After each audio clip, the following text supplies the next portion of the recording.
Nobody in that store knew who she really was. To them, she was just another gray-haired woman in a lavender cardigan, slowly pushing a cart down the cereal aisle, checking prices with reading glasses perched on her nose. But in less than 10 minutes, the man standing in front of her, jabbing his finger toward her face in front of a store full of strangers, was about to learn a lesson he would never forget. Her name was Dorothy Mae Coleman, and she had walked into that store the same way she had walked into 1,000 stores before, quietly, patiently, carrying herself with the kind of grace that comes from a long life of holding her tongue when the world underestimated her. She was 71 years old. She had raised 4 children mostly on her own, buried a husband she still dreamed about some nights, and spent 38 years working the floor of a factory before retiring with nothing but a small pension and an enormous, unshakable dignity. She didn't need anyone's permission to take her time reading the back of a cereal box. But Craig Whitfield, the store's assistant manager, had decided that her slowness, her age, and the coupon clutched in her weathered hand made her an easy target for his frustration that morning. He had been having a hard week. Corporate was breathing down his neck about shrinkage numbers, his own manager had chewed him out on a call an hour earlier, and when he saw an elderly woman holding up the checkout line trying to use an expired coupon, something in him snapped. He didn't lower his voice. He didn't pull her aside.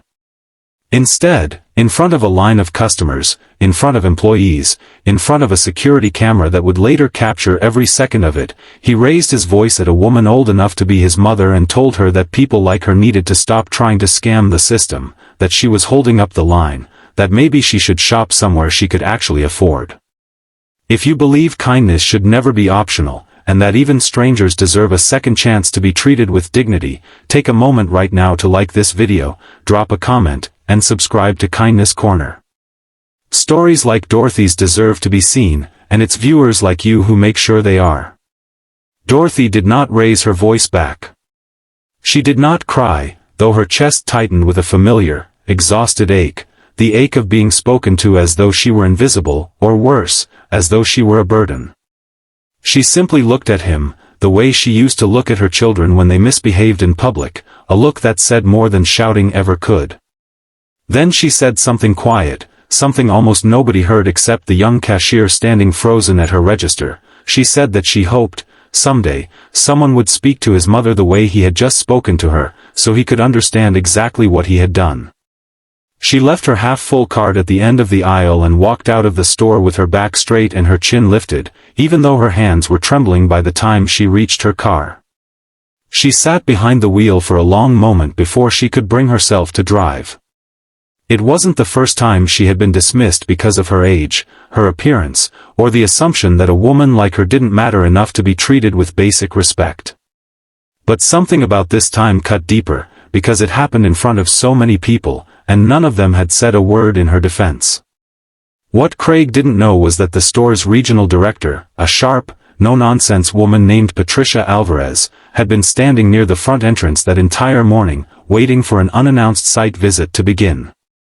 She had watched the whole exchange unfold from a distance, her arms crossed, her expression darkening with every word that came out of Craig's mouth.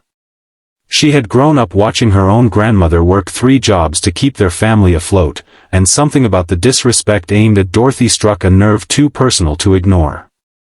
Patricia didn't say anything to Craig in that moment. Instead, she quietly asked one of the employees for the store's security footage, and she personally tracked down Dorothy's information from the loyalty program tied to her coupon. 2 days later, Dorothy received a phone call she never expected.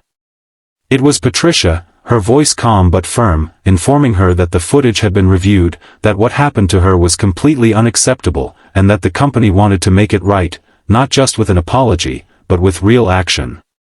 What followed surprised everyone, including Craig.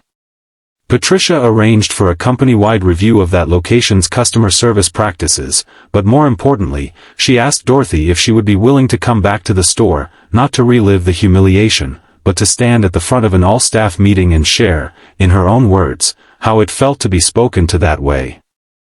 Dorothy agreed, not out of a desire for revenge, but because she believed that people needed to understand the real weight of careless words, especially words aimed at those who are often overlooked.